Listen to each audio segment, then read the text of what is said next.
I'm Katie and I work at the Scrapbook Superstore in Madison, Wisconsin. And today I'm going to show you how to make a origami wreath. This is the wreath that we're going to be making today. You need to cut out 8 2x4-inch pieces of paper. Now, this is what a 2x4-inch piece of paper will look like.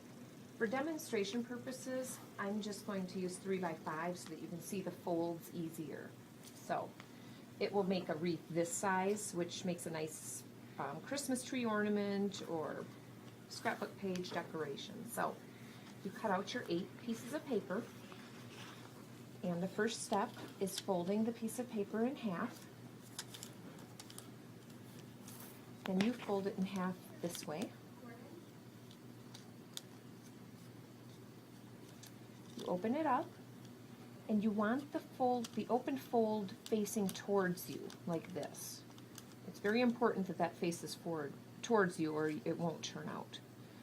So then there's 2 more folds. You take each corner and you fold it up so that it touches the top of the page. And you just fold it down. And then you do the same to the other side. And this will be one segment of your wreath. So now we just have to do that 7 more times. Okay, so after you get done folding your 8 pieces of paper, the way I showed you, you're going to end up with pieces that look like this. And I think of them as looking kind of like a duck's beak. And if you look up on top, there are 2 pockets that were formed by your folds. Kind of see those there.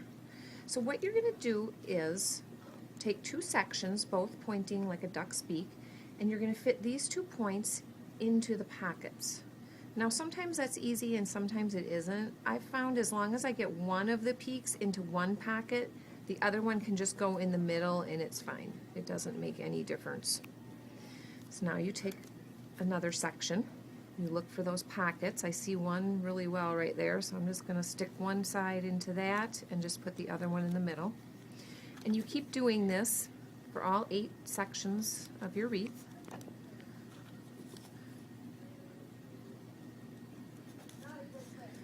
And as you can see, the wreath is getting bigger. I like to kind of hold the sections, like half of the wreath, firmly in one hand just so it doesn't start falling apart while you keep feeding your points into those pockets.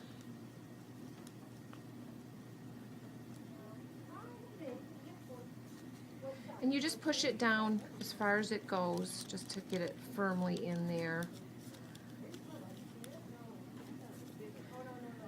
Almost done.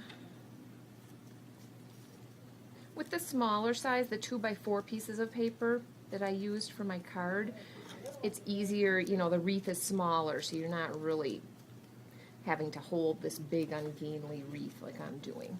So I'm going to do my last piece in there, just on the table. So now you end up with something that looks like that. So you can kind of see that it sort of looks like a wreath. You just fit your last section into the first part. Let's see here. There we go. And then you can pretty much just form the wreath, you know, it moves pretty easily. You can just kind of, if you want a fatter wreath, squish it down, taller wreath. I kind of like to look at the middle and just make it look real symmetrical. And that looks pretty good. So now what you need to do is take a glue pen, and it doesn't matter what the front or the back is where you do your gluing, because this glue looks blue at first but it dries clear, so you're not going to see the glue. I just go underneath a little ways, underneath one section, rub down some glue, push that in, and just kind of push it down. And I do that for each section. Now if you're doing this with cardstock or with a heavier weight pattern paper like scrapbook paper, you don't even really need glue. You don't need to glue it because the paper's so stiff that it kind of just stays however you want it to stay. But I used old dictionary paper for this, so you really do need to glue lighter weight paper. And the nice thing about this glue is you have a little wiggle room to move it. If you don't, like, you put your glue down, you're like, oh, I don't like that, I want to shove it around a little bit.